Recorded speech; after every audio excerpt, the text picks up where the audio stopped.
Shri Sai Satcharitra, Chapter 3.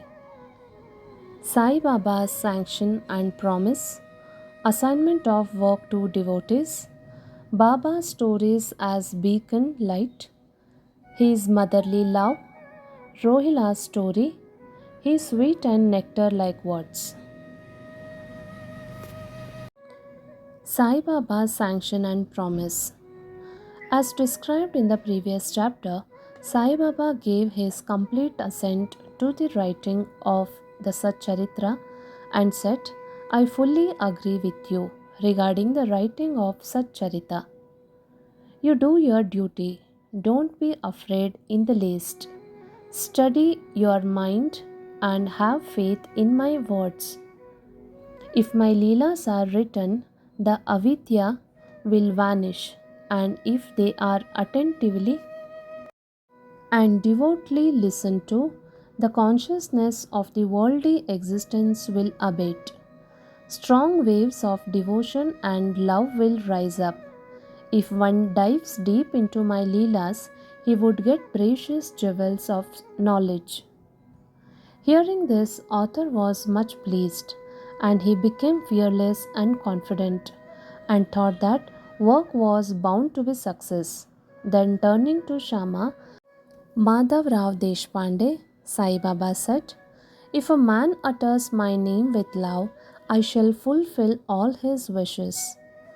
If he sings earnestly my life and my deeds, I shall be set in front and back and on all sides. Those devotees who are attached to me by soul will naturally feel happiness when they hear these stories. Believe me that if anybody sings my Leelas, I will give him infinite joy and everlasting contentment.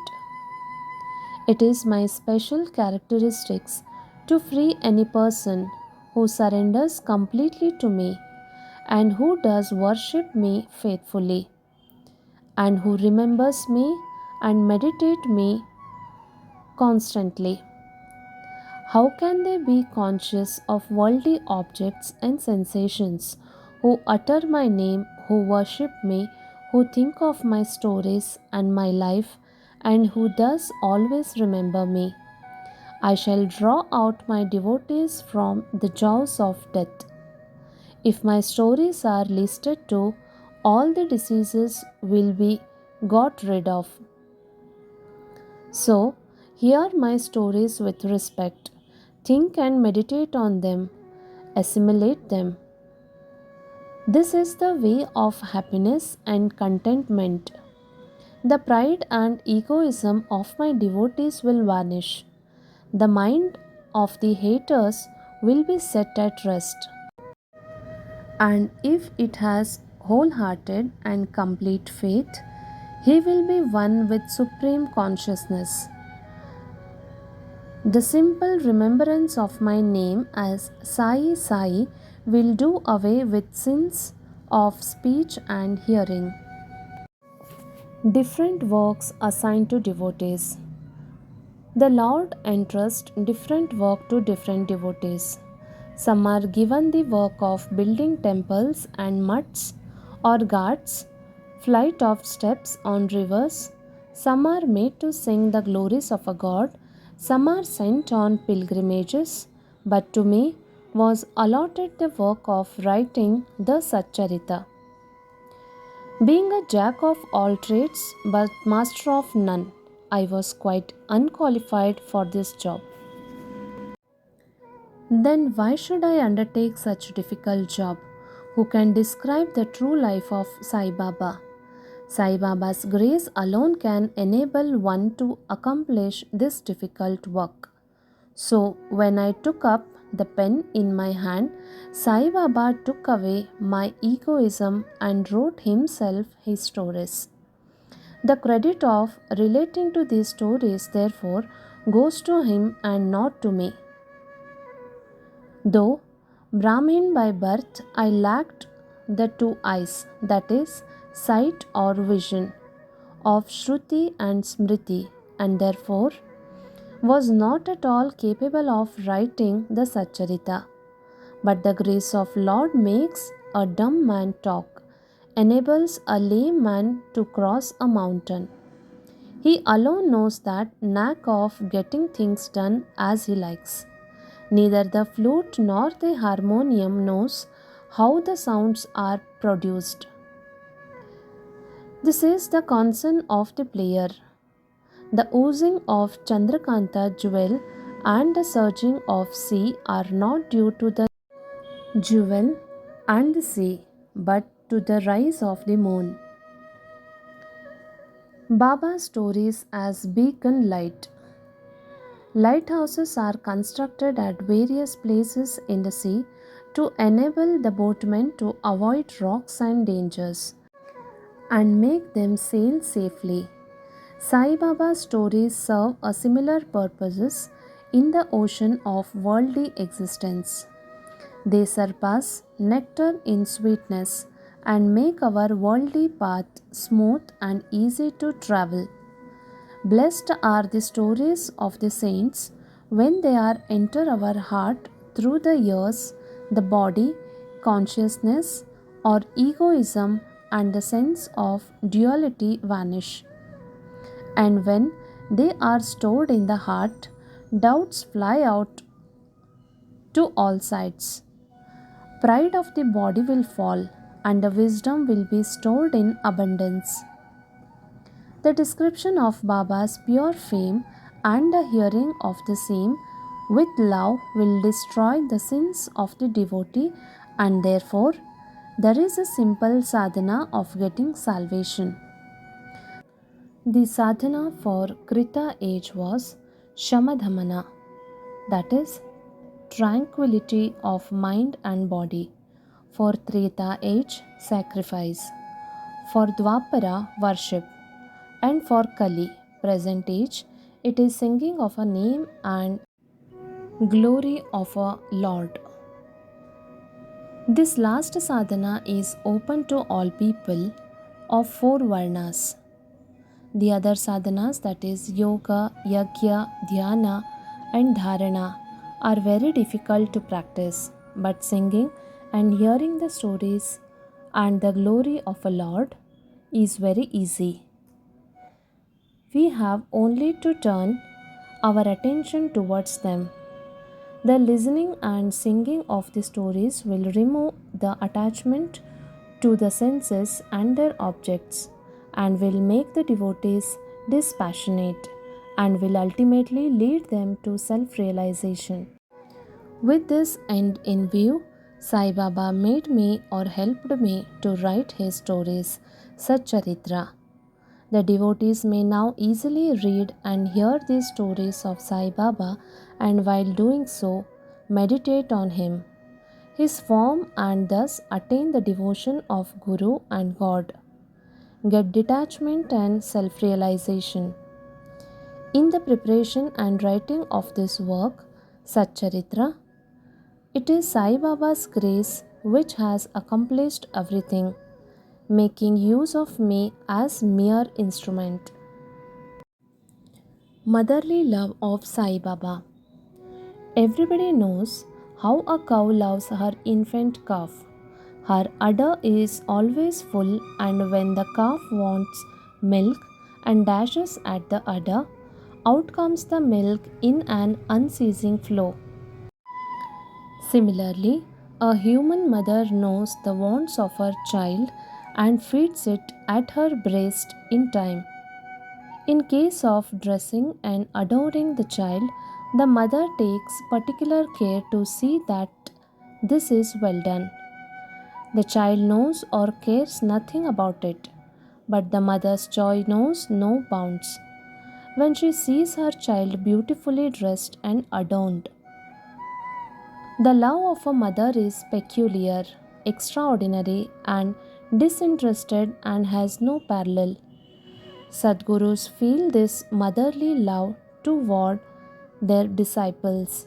Sai Baba had this same love towards me, and I give an instance of it as below. In 1916, I retired from government service. The pension that was settled in my case was not sufficient to maintain my family decently. On Guru Purnima, that is 15th of Ashada day of that year, I went to Shirdi with other devotee. There, Mr. Anna Chinchanikar, of his own accord, prayed to Baba for me as follows: Baba, please look kindly on him.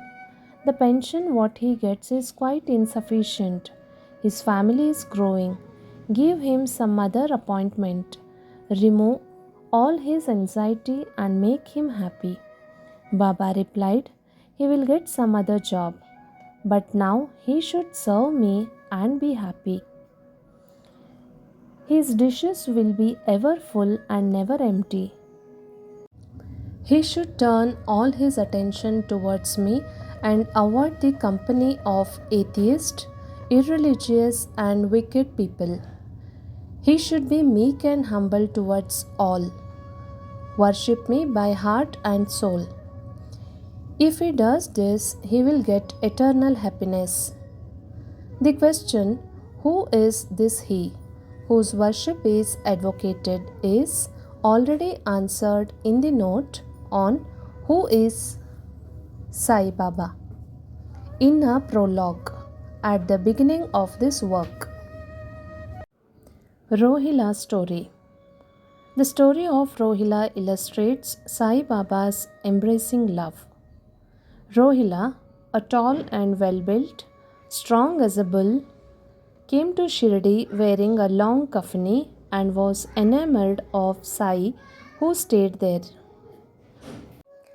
Day and night he used to recite in a loud and harsh tone kalma, that is, verses from Holy Quran, and shout Allahu Akbar.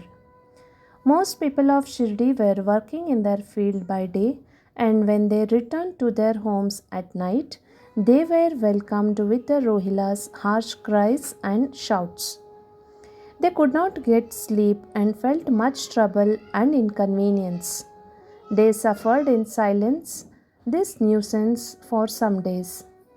And when they could not stand no longer, they approached Baba and requested him to check the Rohila and stop the nuisance. Baba did not attend to their complaint.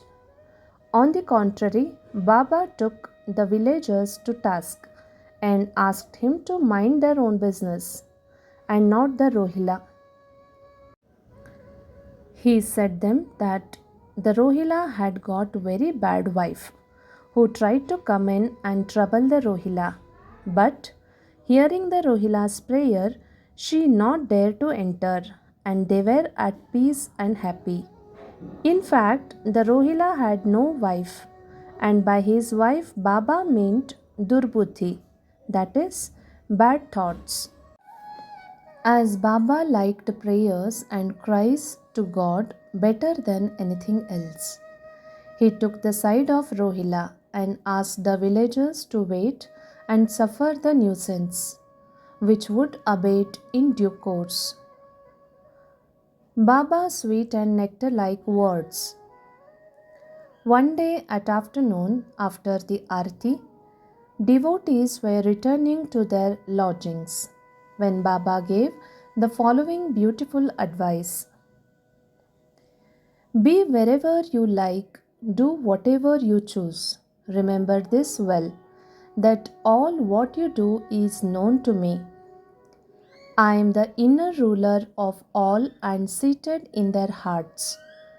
I envelop all the creatures, the movable and immovable world. I am the controller, the wire puller of the show of this universe. I am the mother, origin of all beings, the harmony of three gunas, the propeller of all senses, the creator, preserver, and destroyer. Nothing will harm him if he turns his attention towards me, but Maya will lash or whip him who forget me. All the insects, ants, visible, movable, and immovable world is my body in the form. Hearing these beautiful and precious words, I once decided in my mind to serve no man henceforward, but to only my Guru. But the reply of Baba to Anna Chinchanekar's query that I would get some job began to revolve in my mind, and I began to think whether it could happen to me or not. As the future events showed, Baba's word came true, and I got a government job. But that was of short duration. Then I became free and solely devoted myself to the service of my Guru, Sai Baba. Before concluding this chapter, I request the readers to leave out the various hindrances, that is, indolence, sleep, wandering of mind, attachment to senses, etc., and turn their whole and undivided attention to these stories of Sai Baba. Let their love be natural. Let them know the secret of devotion. Let them not exhaust themselves by other sadhanas. Let them stick to this simple remedy, that is, listening to Sai Baba's stories. This will destroy their ignorance and will secure for them salvation. A miser may stay at various places, but he always thinks of his buried treasure. So let Sai Baba be enthroned in the hearts of all of us. In the next chapter, we will see Sai Baba's advent in Shirdi. Bow to Shri Sai, peace to be all. Shri Sai pranams.